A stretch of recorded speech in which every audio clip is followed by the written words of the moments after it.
உலகம் முழுவதுமாக பரவி வாழ்கின்ற தாய் தமிழ் சொந்தங்களுக்கு தமிழ் இளம் தலைமுறையினர் வலையொலி சார்பாக என் அன்பு கலந்த வணக்கம். 2 நாட்களுக்கு முன்னதாக உடனே விழி தமிழா என்ற இச்சேனலில் ஒரு நேர்காணல் பார்த்தேன். அதுல அஜித் உடைய அந்த நேர்காணல் குறித்தும் ஜனவரி மாதம் வெளியாக இருக்கின்ற அண்ணன் சிவகார்த்திகேயன் நடிப்பில் வருகின்ற படத்தையும் அவரையும் விமர்சிப்பதை பார்க்க முடிந்தது. அஜித் பேசிய நயமான கருத்துக்களை சந்தேகிப்பதும் பணிவை கேள்விக்குறி ஆக்குவதும் நீங்கள் நல்லவர்களையும் அவர்களுடைய நல்ல கருத்துக்களையும் சந்தேகிப்பது உங்கள் பார்வை எப்படிப்பட்ட ஆபத்தான மனநிலையையும் அழுமை அற்ற விஜயும் ஆபத்தான விஜயின் ரசிகர்களையும் ஊக்குவிப்பதாகவும் ஊடகம் நாட்டில் இருக்கும் அவலங்களை பெரிதுபடுத்தாமல் ஒரு நடிகர் செய்யும் சின்ன விஷயங்களை அவர்கள் வரப்போகிறார் வந்துவிட்டார், அவர் போகப் போகிறார் போய்விட்டார், அவர் தூங்கப் போகி விட்டார் போன்றவற்றை செய்தி ஆகி போலி என பிம்பத்தை வெட்டி விளம்பரத்தை செய்து தனது எட்டும் ஊடகவியலாளர்களை ஊக்குவிப்பது போலவும் இருக்கின்றது.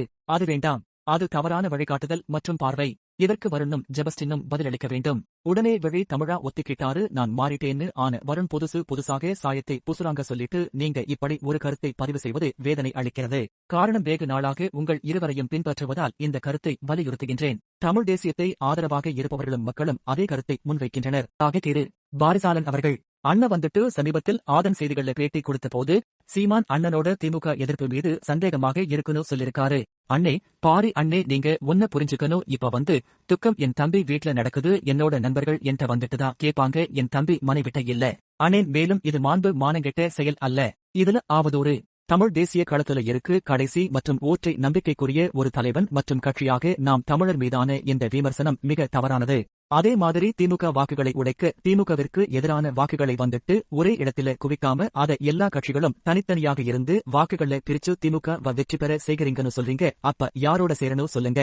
அற வழியில் போராடி கொண்டிருந்த தமிழர்களை சொந்த நிலமான தமிழ்நாட்டிலே தூத்துக்குடியில் துப்பாக்கி சூடு நடத்திய அதிமுகவோடா, மத சக்தியாக மக்களை பிளவு ஏற்படுத்தும் பாஜகவோடா, இல்ல நம் இனத்தை கொன்றொழித்து காங்கிரஸோடா, இல்ல தன்னுடைய படையை கட்டுப்படுத்தாது நான் போட்டிக்கு வந்தா யார் முதல் அமைச்சருக்கான தேர்தலுக்குதான் வருவேன், இல்லன்னா ஓடி ஒழிவேன். எனக்கு கொள்கை கிடையாது. எனக்கு நோயென திராவிடமும் மருந்தான தமிழ் தேசியமும் ஒண்ணு.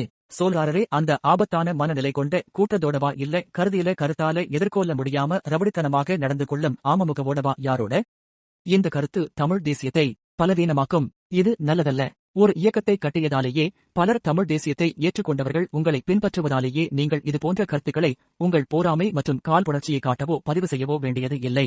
மேலும் இந்த காணொலியை பார்த்துட்டு நாம் தமிழர் ஆதரவாளன்ல என்னைய சுருக்கிட வேணா.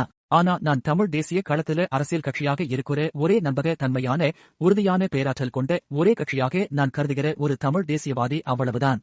நியாயமான கருதியில முன்வச்சு மக்கள் அரசியல் படுத்துற வேலையை செய்பவன், அவ்வளவுதான். நீங்க எப்படியும் காணொளி பதிவு போடும் போது ஒரு முட்டா பசங்கன்னு சொல்லிதான் பதில் சொல்லுவீங்கன்னு தெரியும். உங்களை பின்பற்றுவதால சரி பார்ப்போம்.